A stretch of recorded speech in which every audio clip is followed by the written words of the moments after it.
അപ്പോൾ നമ്മൾ ഇന്ന് ചെയ്യാൻ പോകുന്നത് എളുപ്പത്തിൽ വളരെ രുചികരമായി കണവ റോസ്റ്റ് എങ്ങനെ ഉണ്ടാക്കാം എന്നാണ്. അതിന് വേണ്ട ചേരുവകൾ എന്തൊക്കെയെന്ന് നോക്കാം.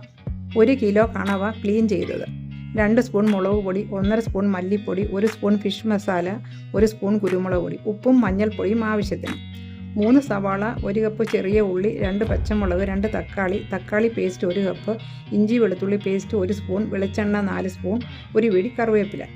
ആദ്യം ചൂടായ ചട്ടിയിൽ എണ്ണ ഒഴിക്കുക. എണ്ണ ചൂടായതിന് ശേഷം ഇഞ്ചി വെളുത്തുള്ളി പേസ്റ്റ് ഇടുക.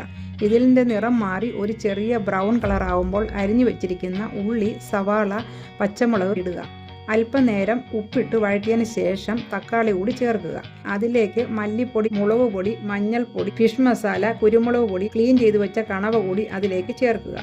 നല്ലതുപോലെ മിക്സ് ചെയ്തതിന് ശേഷം 2 കപ്പ് വെള്ളം ഒഴിക്കുക. വേകാനായി മൂടി വയ്ക്കുക. 10 മിനിറ്റ് കഴിഞ്ഞ് വെള്ളം വറ്റിച്ചെടുത്ത് കഴിഞ്ഞാൽ കണവ റോസ്റ്റ് റെഡി.